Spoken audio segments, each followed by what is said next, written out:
Kita akan melihat dari 1 Timotius 4 ya, teman-teman. Tema yang diambil pada hari ini bertemakan pelayan Yesus yang baik. Tadi di slide pelayan Kristus yang baik, tapi tidak jadi soal ya, teman-teman sekalian ya. Karena Yesus Kristus ialah pribadi yang sama.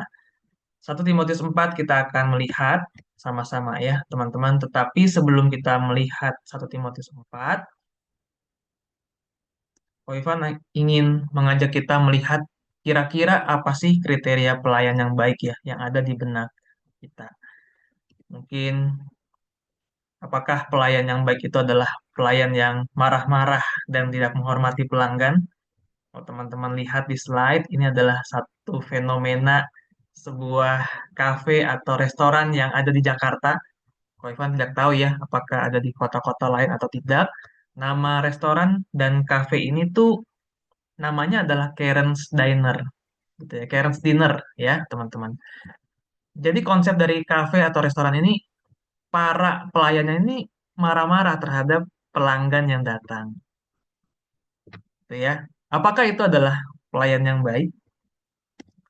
Lalu apakah pelayan yang baik itu adalah mereka yang bermalas-malasan saat jam kerja dan tidak mengerjakan tugasnya? Kalau kita lihat di slide ya, ini ada gambar para wakil rakyat yang adalah para pelayan rakyat ya, sesungguhnya ya teman-teman sekalian.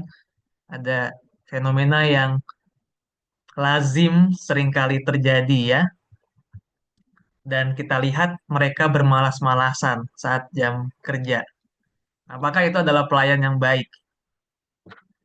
Dan apakah pelayan yang baik itu adalah pelayan yang mengerjakan tugasnya dengan tekun?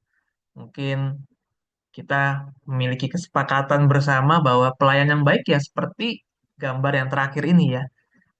Pelayan yang berdedikasi, yang mengerjakan tugasnya dengan tekun, yang menghormati atasannya, dan mengerjakan tugas dan bagiannya dengan sungguh-sungguh.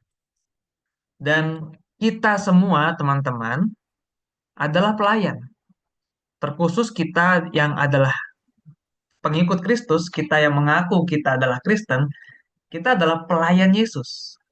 Roma 6 ayat 18 itu dikatakan gitu ya, firman Tuhan mengatakan, kamu telah dimerdekakan dari dosa dan menjadi hamba kebenaran.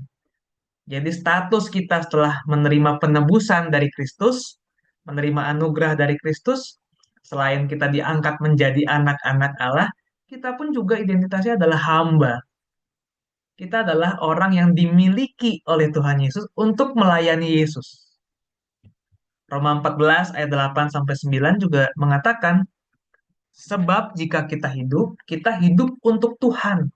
Dan jika kita mati untuk Tuhan. Pelayan banget ya, hidup dan mati ya untuk Tuhan. Jadi baik hidup atau mati kita adalah milik Tuhan. Sebab untuk itulah Kristus telah mati dan hidup kembali supaya ia menjadi Tuhan baik atas orang-orang mati maupun atas orang-orang hidup.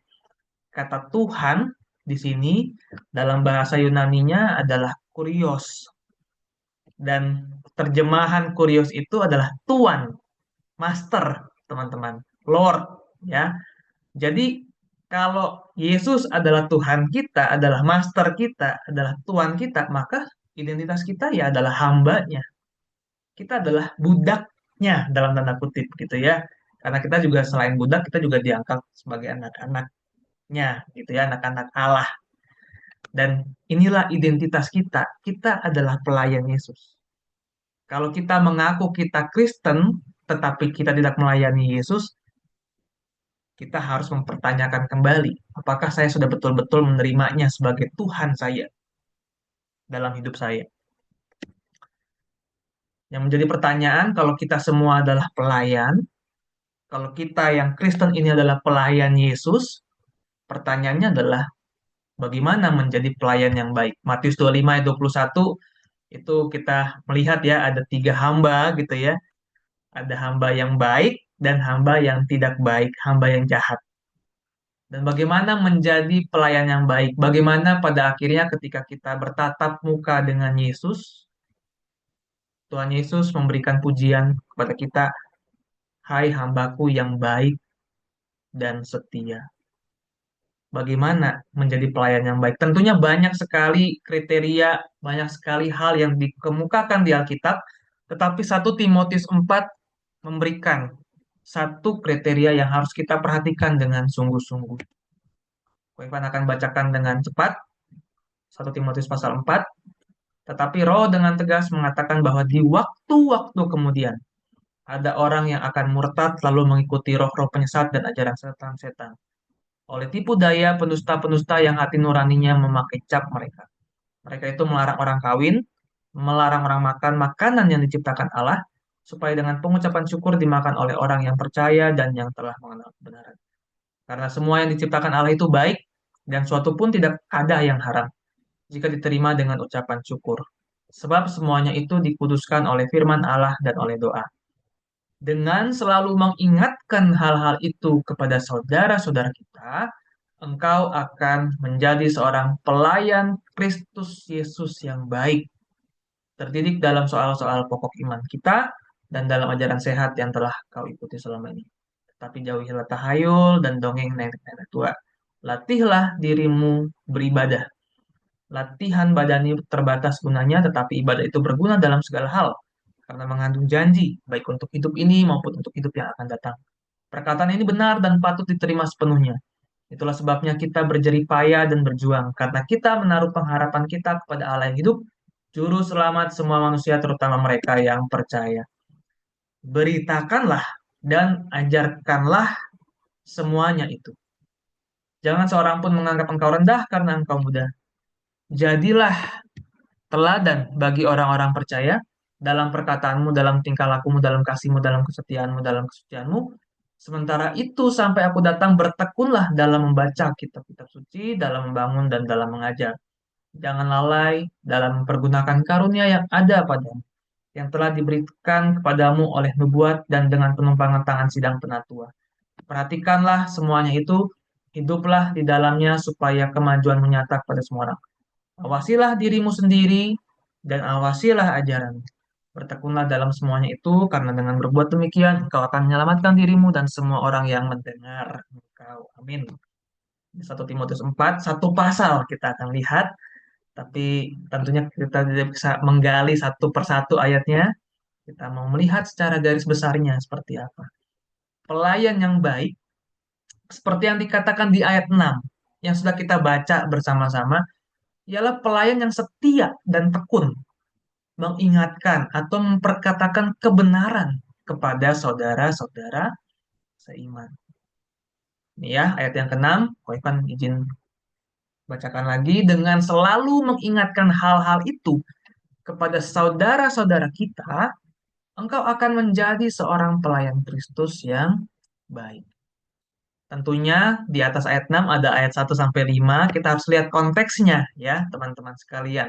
Di ayat 1 sampai 5, Paulus mendapatkan sebuah penglihatan atau mendapatkan sebuah penyataan ya dari Roh Allah bahwa di waktu-waktu kemudian banyak orang yang akan murtad.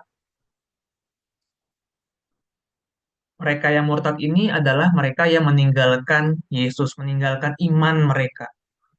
Kenapa mereka meninggalkan iman mereka? Karena mereka terpedaya oleh tipu-tipu daya para pendusta atau para pengajar palsu di sana.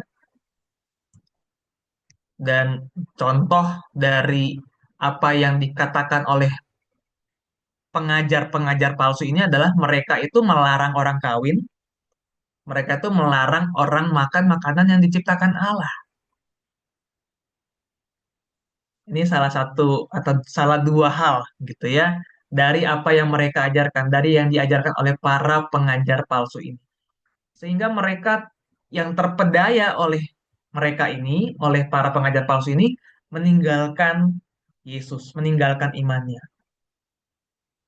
Nah, tetapi Timotius diingatkan bahwa ada satu prinsip yang sebenarnya dapat menjawab ajaran dari si pengajar palsu ini. Kalau kita lihat di ayat yang keempat, prinsip yang kita bisa lihat adalah semua yang diciptakan Allah itu baik dan suatu pun tidak ada yang haram. Ini kebenaran. Ini salah satu kebenaran yang harus diberitakan oleh Timotius kepada jemaat di Efesus. Agar jemaat Efesus, agar saudara-saudara seiman itu tidaklah menjadi murtad, tidaklah meninggalkan imannya dari Yesus.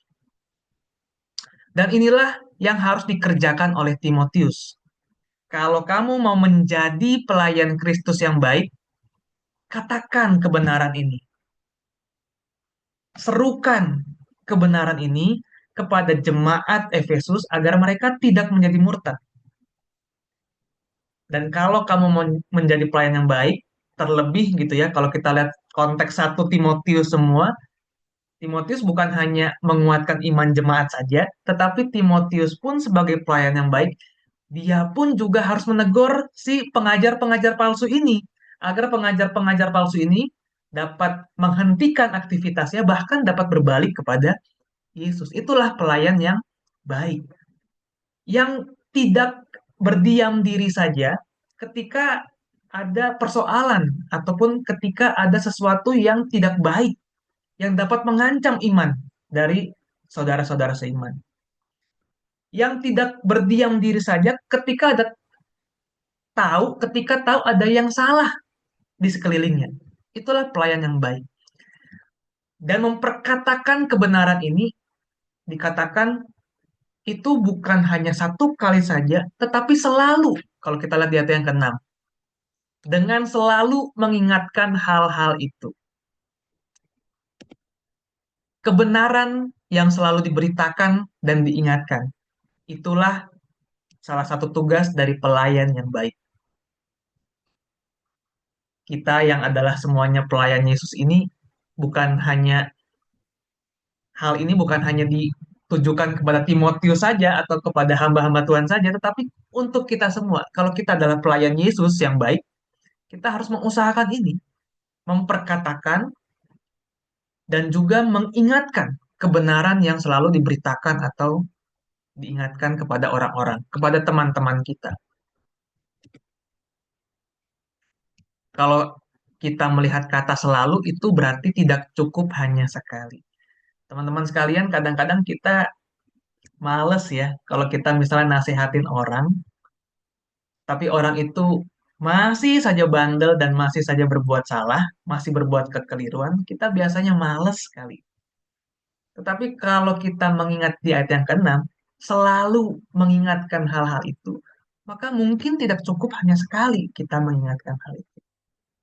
Sebagai anak, tentunya orang tua kita, kalau orang tua kita baik ya teman-teman ya, kalau orang tua kita baik, kita sering kali mendapatkan teguran, nasihat, berulang-ulang kali. Dan orang tua kita nggak pernah bosan untuk mengingatkan hal itu. Jadi kebenaran itu kadang tidak hanya sekali ya. Misalnya teman-teman melihat ada saudara-saudara seiman yang, mohon maaf ya, berpacaran dengan orang yang berbeda iman. Teman-teman tahu bahwa bagaimana mungkin yang gelap dapat bersatu dengan yang terang. Bagaimana mungkin pacaran ini dapat memuliakan Tuhan. Dan teman kita yang mungkin beragama Kristen ketika berpacaran dengan orang yang beragama lain berpotensi untuk meninggalkan iman. Kita mungkin tahu hal-hal itu dan kita mencoba menasehati teman kita, jangan pacaran dengan orang ini, berbahaya untuk kamu. Tapi orang ini malah tidak memedulikan apa yang kita katakan dan terus melakukan hal itu. Nah, tapi mungkin tidak cukup hanya sekali kita katakan itu. Kita mungkin harus terus mengingatkannya.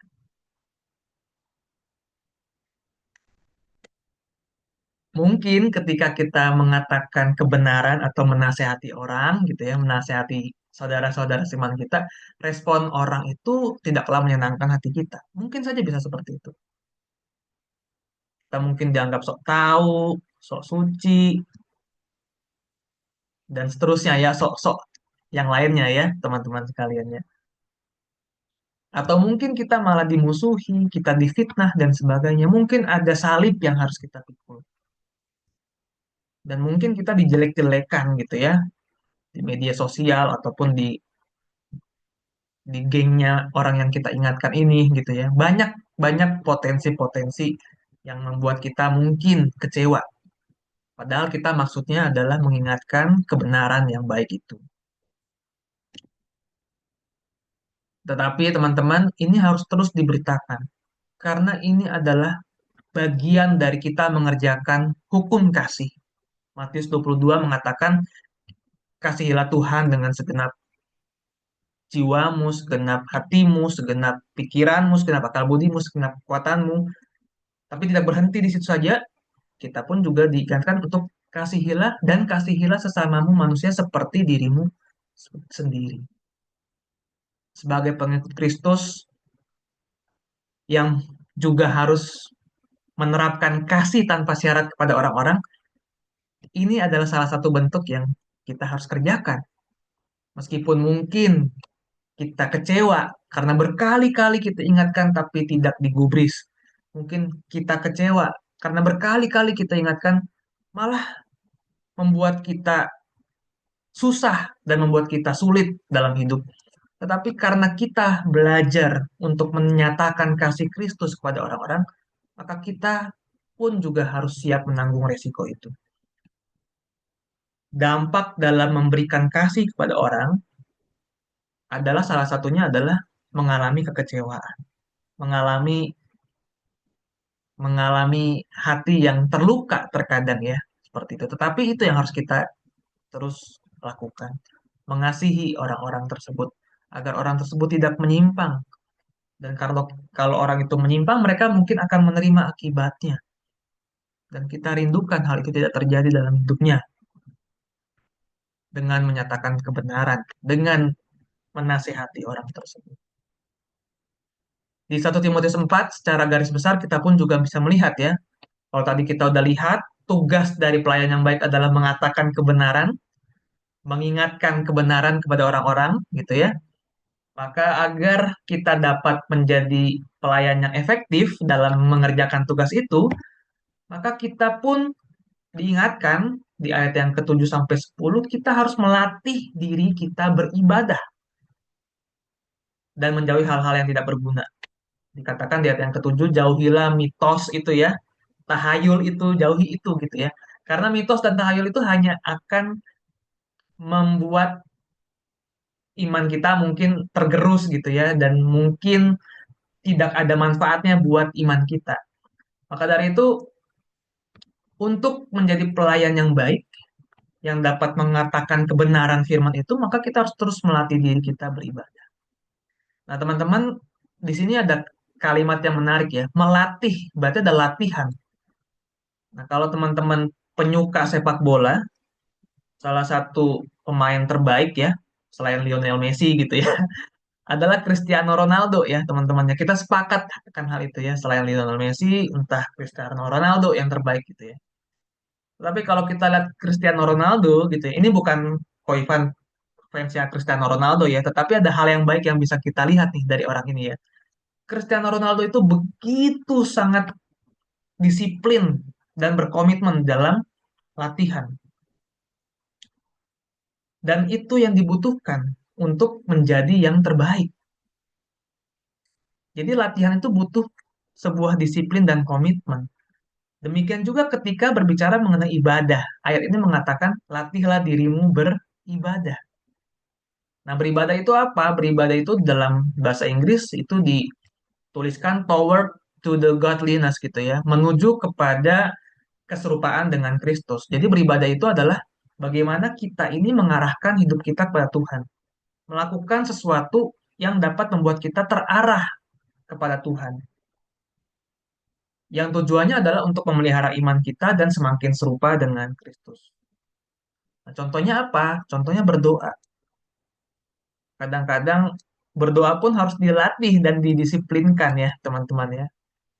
Bukan hanya sebelum makan saja kita berdoa ya, tetapi mungkin gitu ya ada jam-jam doa khusus. Mungkin di gereja teman-teman ada jam doa bisa diikuti. Kita pun juga harus melatih diri merenungkan firman Tuhan di dunia yang seringkali menjebak kita di dalam kesibukan, kita harus menyediakan waktu gitu untuk merenungkan firman Tuhan. Kadang tuh kita berpikir, ah, hidup saya udah terlalu sibuk untuk merenungkan firman Tuhan. Bentar dulu teman-teman. Merenungkan firman Tuhan memang 1 jam, 2 jam. Nggak selama itu juga bisa, gitu ya. Sediakan waktu 10 menit, gitu ya. Setelah bangun tidur, sediakan waktu 10 menit. Kalau misalnya sudah telat, gitu ya, untuk ke kampus, gitu ya. Mungkin ya sebelum tidur, ya, sediakan waktu untuk merenungkan firman Tuhan. Karena ini adalah bentuk dari disiplin dan komitmen kita. Guna melatih kita menjadi pelayan yang baik. Ya, contoh beribadah yang dapat membuat kita mengarahkan hidup kita kepada Tuhan, hati kita semakin terarah pada Tuhan dan menjauhi hal-hal yang dapat menggerus iman kita. Ya, kalau ada waktu untuk bersekutu seperti ini, ya manfaatkan itu teman-teman. Meskipun secara online ya, kalau ada yang secara onsite, kalau tidak ada kesibukan dan tidak ada hal yang betul-betul menghambat, datangilah itu ya. Ibrani 10 mengatakan bahwa jangan jauhi persekutuan-persekutuan yang membangun kita. Bisa juga dengan berpuasa. Berpuasa bukan hanya milik agama seberang, teman-teman, tetapi murid Kristus itu adalah murid yang terbiasa sebenarnya untuk melakukan puasa.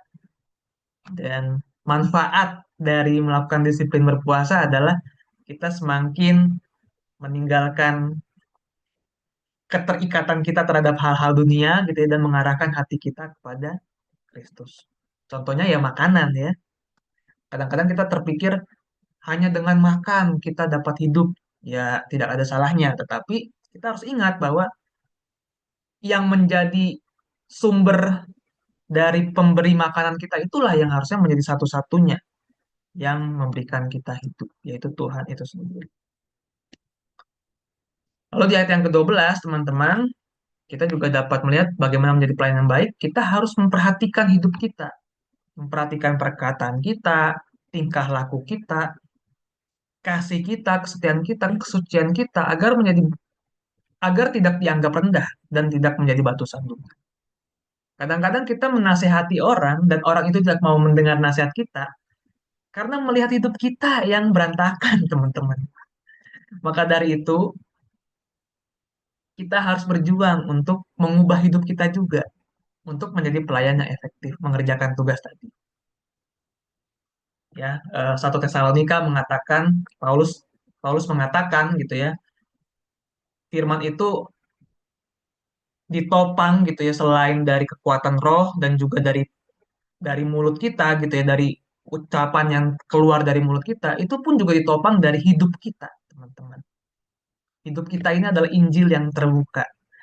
Jadi kalau kita memperkatakan kebenaran tapi kita tidak hidup di dalam kebenaran, itu kita seperti calo ya, teman-teman ya, yang membuat orang tuh harus melakukan ini tapi kita tidak melakukan itu. Nah, itu ya. Lalu yang ketiga, bagaimana menjadi pelayan efektif? Setelah di ayat yang ke-14 sampai 15, bertekun dan setia membaca kitab suci dan melayani menggunakan karunia-Nya gitu ya. Kalau di 1 Timotius 4 ini. Teman-teman sekalian, kalau kita mau menasihati orang, kebenarannya mau kita nasihati itu gitu ya kepada orang-orang itu ya teman-teman ya. Tentunya kita harus tahu dulu kebenarannya apa dan kita harus tahu itu dari kitab suci, dari Alkitab kita. Kita harus memiliki disiplin membaca kitab suci agar kita dapat mengerti kebenaran yang dapat kita nasihati. Dan kadang-kadang teman-teman, ada waktu-waktu di mana orang-orang itu, ada beberapa orang yang datang kepada kita, meminta pandangan kita dan meminta nasihat kita. Dan Alkitab mengatakan gitu ya, siap sedialah gitu ya mempertanggungjawabkan imanmu. Maka dari itu kita harus belajar firman Allah meskipun teman-teman bukan sekolah teologi gitu ya, tetapi baca firman Tuhan itu adalah hal yang harus dilakukan karena setiap kita dipanggil untuk memuridkan. Dan bagaimana kita dapat memuridkan dengan menasehati juga salah satunya. Lalu teman-teman yang terakhir, kita juga harus mengawasi hidup dan perkataan atau ajaran kita. Ya, kurang lebih sama seperti poin yang kedua. agar tidak menjadi batu satu.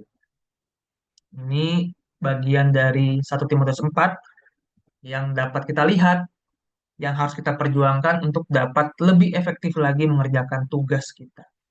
Hal-hal ini. Dan ketika kita memperkatakan kebenaran, ada dampaknya, teman-teman. Ayat yang ke-16 dikatakan, bertekunlah dalam semuanya itu, bertekunlah di dalam mengerjakan tugas itu. Karena dengan berbuat demikian, engkau akan menyelamatkan dirimu dan semua orang yang mendengar engkau. Tentunya ayat ini bukan bukan berarti mengatakan dengan berbuat baik kita selamat gitu ya. Kita percaya keselamatan itu hanyalah karena anugerah Allah dalam hidup kita. Namun apa arti menyelamatkan dirimu? Menyelamatkan dirimu tuh membuat kita semakin teguh artinya untuk mengimani keselamatan yang telah dianugerahi oleh Tuhan. Dan dengan melakukan itu, kita pun juga semakin diingatkan terus gitu ya. Karena firman Tuhan itu seperti pedang bermata dua. Ketika kita mengingatkan orang lain akan kebenaran firman Tuhan itu pun juga sedang menegur kita, sedang mengingatkan kita, teman-teman. Ketika Ko Ivan membagikan renungan firman Tuhan ini, bukan hanya teman-teman yang mendengarkan renungan ini, tetapi diri Ko Ivan pun juga sedang mendengarkan apa yang Ko Ivan katakan gitu ya. Inilah firman yang bersifat pedang bermata dua ini. Jadi ketika mengerjakan itu, artinya menyelamatkan dirimu adalah kita semakin teguh gitu ya akan kebenaran gitu ya. Kalau kita semakin giat mengabarkan Injil, kita semakin teguh akan Injil itu, percaya. Karena ini pengalaman dari Ko Ivan juga gitu ya, teman-teman sekalian. Dan ketika kita mengerjakan itu, secara tidak kita sadari kita pun sedang bertumbuh. Berbicara mengenai keselamatan, berbicara mengenai 3 hal sebenarnya. Kita dibenarkan, kita dikuduskan, dan akan menerima kemuliaan. Dan berbicara mengenai menyelamatkan dirimu, kita yang mengerjakan bagian kita, kita akan semakin dikuduskan, semakin serupa dengan Kristus itu, teman-teman sekalian. Dan teman-teman, kita pun juga dapat menolong orang lain semakin teguh dalam Yesus. Ingat di ayat yang satu tadi, di dalam waktu-waktu yang kemudian banyak orang atau ada beberapa orang yang murtad dan semakin sering memberitakan kebenaran ya, mungkin melalui mulut kita langsung, melalui media sosial kita gitu ya, ataupun melalui cara-cara lain lah gitu ya. Di zaman yang sudah modern ini, orang pun mungkin yang mendengar ucapan kita melalui mulut kita ataupun melalui media sosial kita, mereka pun mungkin akan semakin teguh di dalam Yesus. Dan mungkin ada orang yang berbalik mengikuti Yesus. Ya, orang yang belum mengenal Yesus gitu ya, mendengar kita mengatakan kebenaran, Roh Kudus bekerja gitu ya, mempertobatkan orang itu dan akhirnya mereka bisa berbalik mengikuti Yesus. Kita tidak tahu, kita hanyalah alat. Yang penting kita mengerjakan tugas kita sebagai pelayan yang baik itu. Teman-teman, kita sebagai mahasiswa adalah pelayan Yesus yang ditempatkan di kampus kita masing-masing. Ada yang dari Muhammadiyah, ada yang dari PGRI, mungkin ada dari UPR, ada dari IAKN mungkin ya, dan kampus-kampus yang lain. Sebagai pelayan di kampus kita, sudahkah kita peduli? Atau malah kita tidak peduli dengan kondisi di kampus? Ketika di kampus kita ada ketidakadilan atau ketidakbenaran, apa yang mungkin kita bisa lakukan? Kalau kita harus memperkatakan kebenaran itu.